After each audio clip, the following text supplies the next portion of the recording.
Entonces sí, que desde niños nosotros tenemos esta visión del cielo y es muy importante seguir impulsando esta curiosidad que tenemos, pues porque al final este mismo impulso eso es lo que nos lleva a los científicos a querer seguir explorando un poco más allá. Bueno, acá tenemos, por ejemplo, dos ejemplos de los dibujos que ganaron este concurso, uno del departamento del Caquetá y el otro del departamento del Cesar. Entonces, para entender un poco cuál es el papel de las estrellas, es muy importante ubicarnos en la estructura del cosmos en sí. Entonces, comencemos por lo que conocemos. Nosotros estamos en el planeta Tierra, nuestro hogar, un pequeño punto azul en la vastedad del universo, pero también tenemos el Sol, que es la estrella más cercana a la Tierra, y es gracias a ella pues que tenemos vida.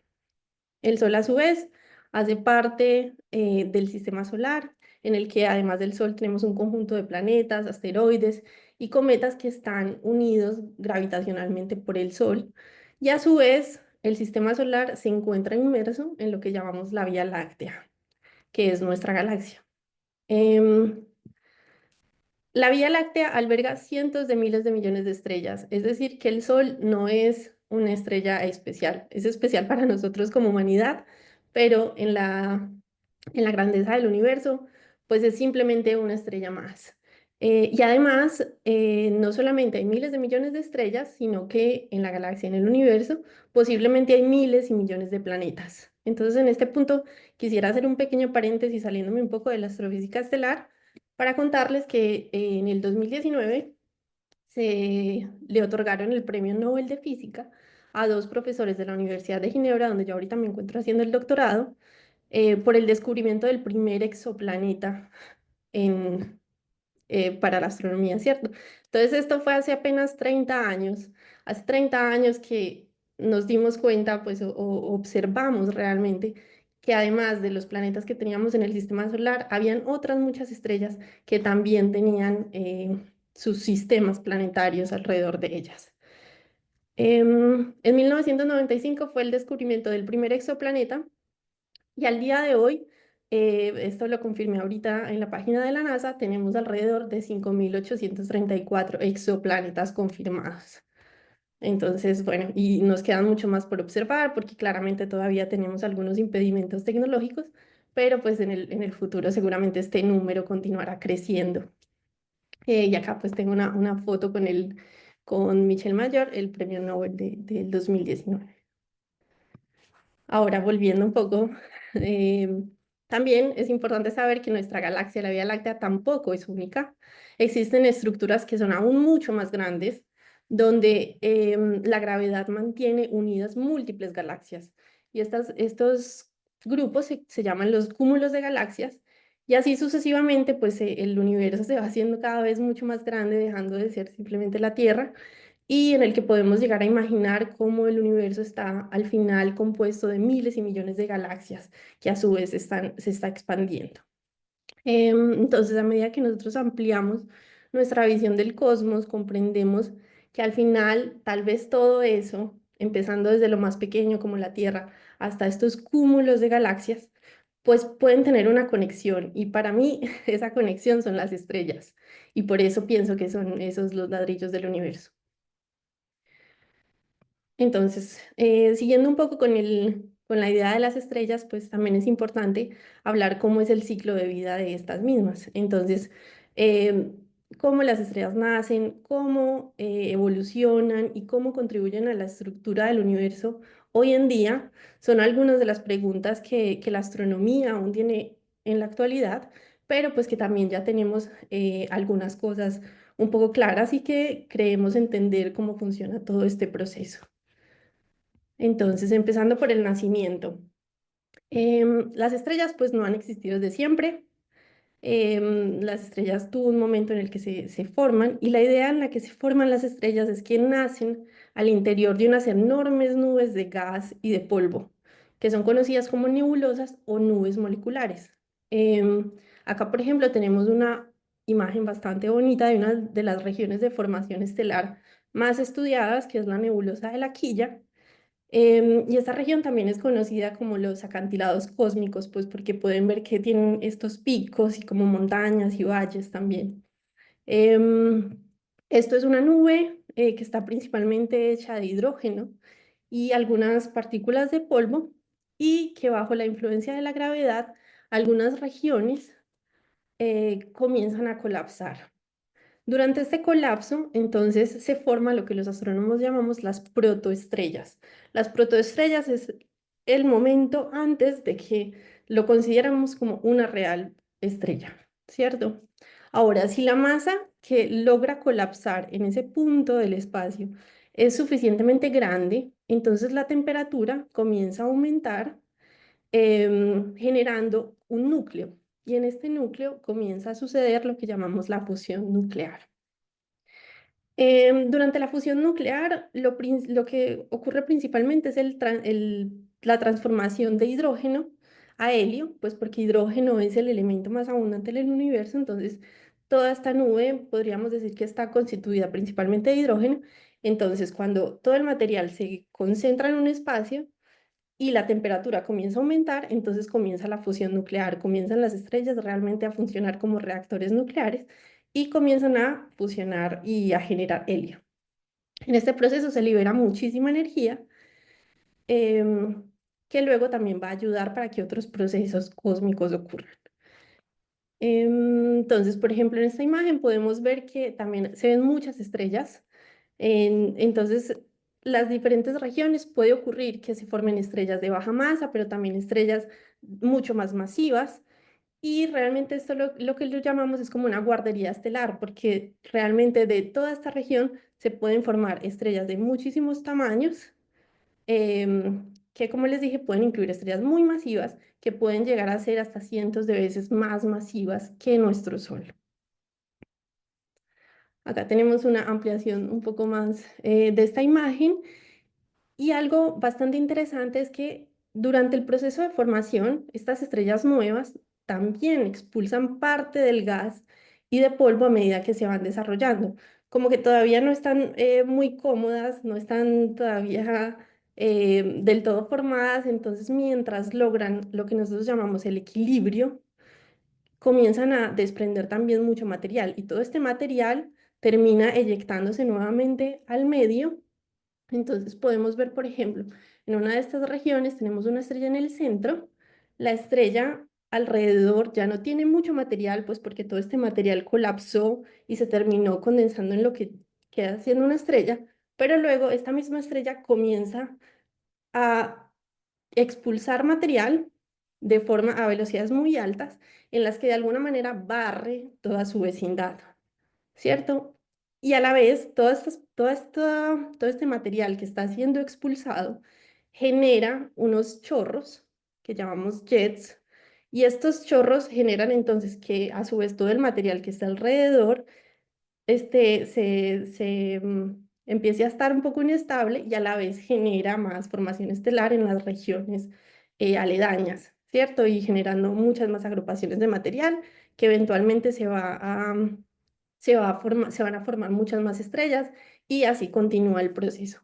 Entonces acá podemos encontrar estrellas jóvenes, regiones en las que apenas se está condensando este material, pero también regiones en estados un poco más avanzados en el que la estrella ya ha barrido su entorno y posiblemente ya esté fusionando hidrógeno.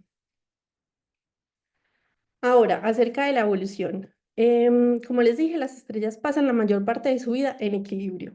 Es un equilibrio en el que ellas tienen, en las que hay un equilibrio entre la gravedad y la presión, y durante todo este tiempo entonces se encuentran fusionando elementos químicos en el interior. Para esto pueden pasar millones o incluso miles de millones de años, ¿cierto? Pero algo que es muy clave es la masa de la estrella. La masa de la estrella va a de alguna manera condicionar cuál va a ser la evolución que ella misma tenga. Entonces, si tenemos una estrella como el Sol, que realmente es una estrella de baja masa, esta estrella puede vivir relativamente tranquila durante miles de millones de años, consumiendo su hidrógeno. Al final, cuando se consuma todo el hidrógeno, esta estrella se va a expandir, se va a convertir en lo que llamamos una gigante roja, pues se va a expandir y va a disminuir su temperatura, entonces toma un color rojizo y aumenta su tamaño enormemente. Pero también tenemos del otro lado estrellas mucho más masivas que nosotros creemos que tienen una muerte un poco más espectacular, en forma un poco más, realmente un poco más interesante, pues porque después de la fase de gigante, de supergigante roja, el núcleo sigue fusionando elementos mucho más pesados. Entonces, de un lado tenemos las estrellas de baja masa, que al final de su vida van a terminar siendo unas nebulosas planetarias, dejando un pequeño núcleo denso y muy caliente, lo que llamamos enana blanca, que será como esta estrella de acá, ¿cierto? Estas enanas blancas ya no tienen fusión nuclear, pero siguen brillando debido a que hay un calor residual todavía en el objeto, ¿cierto? Pero a medida que pasa el tiempo pues se cree que estos objetos van a tender a enfriarse y se van a convertir en objetos invisibles, dado que no pueden generar esa fusión nuclear que les permite a las estrellas brillar. Ahora, en el otro caso, en el que tenemos estrellas mucho más masivas, la implosión del núcleo, dado que tiene elementos mucho más pesados, va a generar una reacción en cadena y la estrella va a explotar con unas energías muchísimo más altas, siendo los eventos energéticos más grandes que tenemos en el universo, y van a explotar en forma de supernova. La cantidad de energía que se libera en estos procesos es enorme y logra entonces lanzar además todos estos elementos pesados que han sido procesados en el núcleo, todos de nuevo al espacio exterior. Y al final, una vez todo este material se ha devuelto al espacio, entonces puede quedar, nuevamente dependiendo de la masa de la estrella, puede quedar o una estrella de neutrones, que usualmente son estrellas entre 8 y 25 masas solares, o un agujero negro, que ya se dice que se necesitan estrellas mucho más masivas, mayores a 25 masas solares del Sol. En principio, el Sol va a tener una muerte tipo nebulosa planetaria, pues es una estrella de baja masa y esperamos, el tiempo de vida esperado para el Sol es alrededor de unos 10.000 millones de años. Mientras que en el caso de las estrellas mucho más masivas, el tiempo se reduce mucho más, pues consumen el hidrógeno mucho más rápido y se bajaría a unos pocos millones de años, que aún así, para los tiempos pues humanos siguen siendo realmente tiempos bastante largos y tiempos astronómicos. Ahora, particularmente enfocándome en lo que yo trabajo, son estrellas, lo que llamamos estrellas supermasivas. Son estrellas 10.000 veces más mayores que el Sol. O sea, acabamos de hablar de que las estrellas masivas que terminan en agujeros negros son 25 veces más grandes que el Sol, 30 veces, hasta unos cientos de veces. Pero en particular, mi tema de investigación nos centramos en estrellas 10.000 veces más masivas que el Sol. Estas estrellas no se han observado hoy en día, pero son una teoría que se tiene para resolver uno de los temas actuales e importantes en la astrofísica estelar. Resulta que las estrellas, cuando se forman en estas nubes moleculares, ellas no se forman de manera individual, sino que se forman en grupos, ¿cierto? Entonces tú tienes toda una nube de gas que al final se va a comenzar a fragmentar y a generar diferentes estrellas de diferentes tamaños, pero al final todas ellas están agrupadas y terminan estando de alguna manera juntas debido a la gravedad.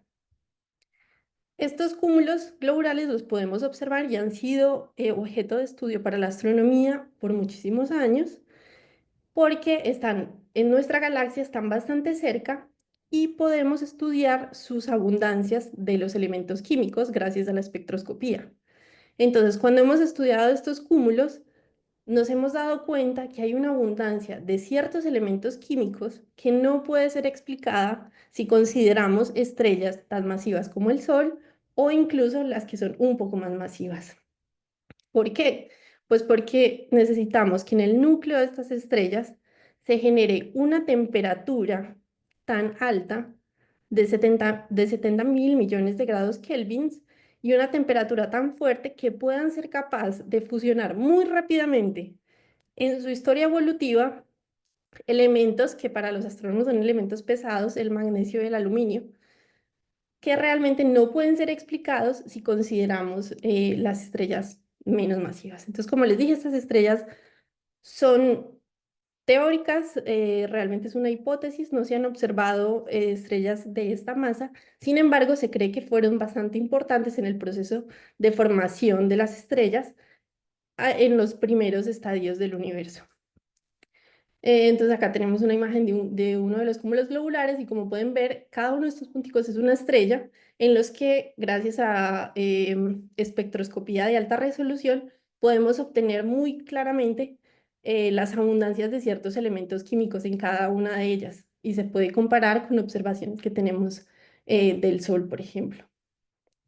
Y también lo que se ha observado es que hay una galaxia que está, podríamos decir que está bastante cerca de ser una de las primeras galaxias que se formaron en el universo.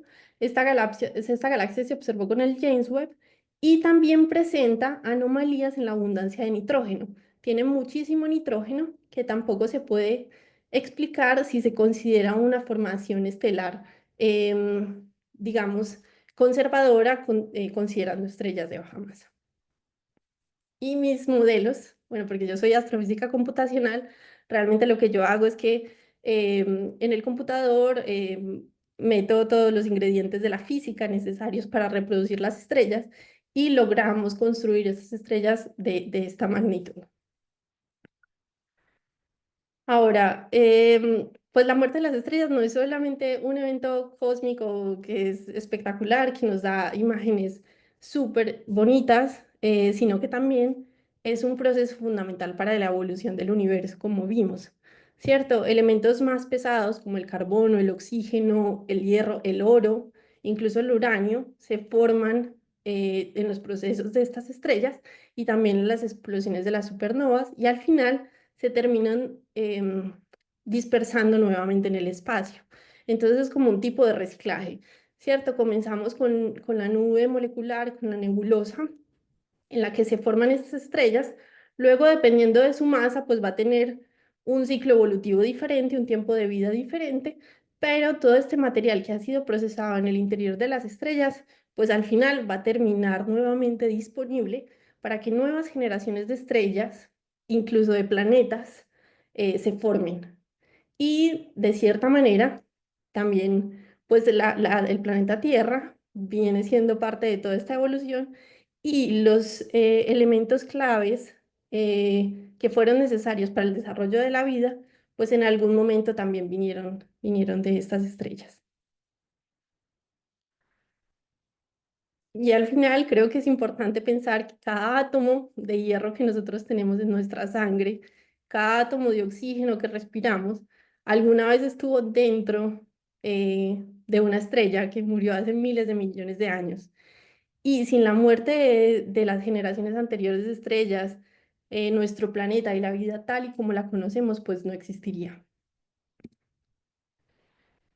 Acá tenemos una tabla periódica que me parece bastante interesante, mostrando cuál es el origen de los elementos, ¿cierto? Entonces, ya sabemos, las estrellas nacen, brillan, mueren, pero durante todo este ciclo crean elementos, los elementos que nos componen. Y al estudiar un poco la evolución estelar, no solamente estamos comprendiendo el universo y estos objetos pues, que están tan lejos de nosotros, sino que de alguna manera también estamos tratando de entender cuál es nuestra historia cósmica, por así decirlo. En esta tabla periódica pues tenemos como cada uno de los elementos químicos que encontramos hoy en la Tierra y podemos ver como la mayoría de ellos tienen orígenes cósmicos. Algunos de esos elementos se crearon en el nacimiento del universo, en el Big Bang, pero otros pues se formaron en la muerte de estrellas de baja masa, en la muerte de estrellas de alta masa, eh, en colisiones de estrellas de neutrones, en supernovas y pues algunos que otros sí han sido producto de experimentos en el laboratorio por el humano. Pero, por ejemplo, algunos elementos que son, digamos, los metales preciosos en la Tierra, como el oro, la plata, el platino, realmente se formaron en las estrellas. Por eso puede que también son tan preciosos, porque el hombre no los puede generar hoy en la Tierra, dado que las condiciones necesarias para alcanzar La fusión de estos elementos pues son bastante extremas y realmente en estas condiciones solamente son posibles en esos escenarios donde tenemos presiones, temperaturas y energías supremamente altas. Entonces, bueno, eso sería todo y quisiera